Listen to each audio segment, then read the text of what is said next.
Happy Halloween!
Oops.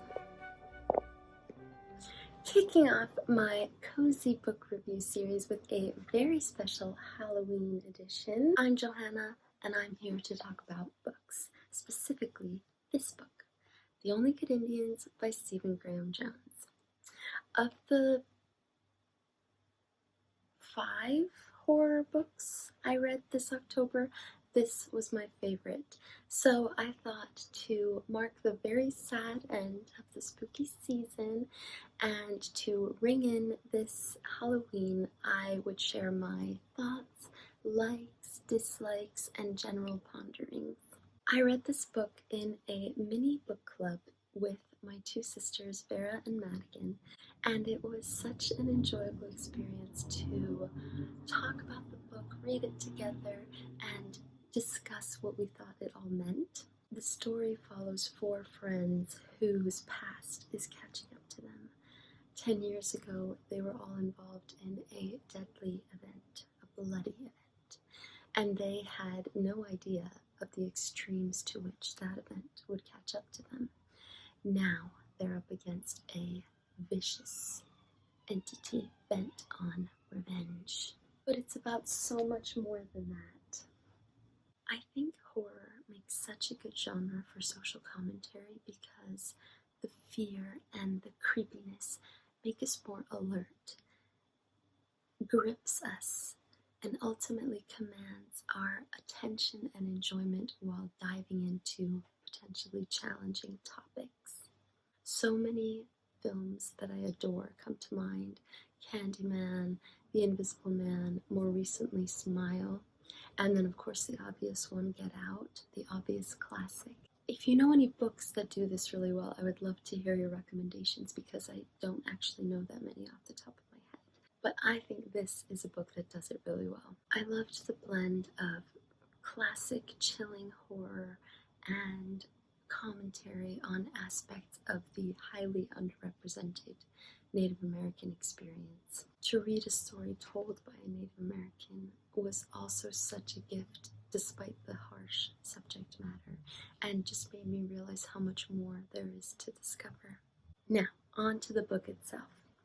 What really stood out to me about The Only Good Indians was the super unique, distinct voice. That's really important to me in a book. It's definitely a style that takes some getting used to and is a bit confusing at first. But as my sister Vera pointed out, it's a style that lends itself to the storytelling, the stream of consciousness, the subtle humor. Another thing I really liked about it was that it follows a very classic trope in horror in terms of its structure, and I won't say anything more about that because I want to keep the mystery intact. And then the story itself was just gripping. It kept me on my toes, afraid of what I would find when I turned the next page. And the fact that it wasn't just horror for the sake of cheap scares, the fact that it was getting at something deeper really appealed to me. In my mini book club, we touched on some of the themes of struggling with cultural identity and ancestral heritage, the cycle of violence, generational trauma and guilt, Mother Nature's revenge, and the way that some people are able to escape these things while others aren't, but all told in a way that makes it a really enjoyable, scary, spooky read. This book was my favorite of the month because it was so unique. I don't think I've read anything like it. But if I had to criticize one thing, I would say that I could have had an even deeper sense of the characters. Because the very distinct writing style, which I really liked, was present throughout, there wasn't much differentiation in the dialogue and the inner thoughts. And even when we were in their thoughts, there was something ever so surface level about them, as if the writer was telling them to us rather than the characters themselves. Your main question might be, will this keep me up at night? Will it haunt my dreams? And the answer is possibly, if you're not a vegetarian or a vegan. In all seriousness. In all seriousness, there are definitely plenty of bloody scenes, creepy images, and gruesome twists as the culture and heritage that our characters left behind catch up to them with a vengeance. I'm so happy I discovered this book, and I really enjoyed discussing it in my book club. I can't wait to read more books by Stephen Graham Jones, especially My Heart is a Chainsaw, just because it sounds cool. If anyone is familiar with his books, I'd love to hear your recommendations and what you think of his writing style.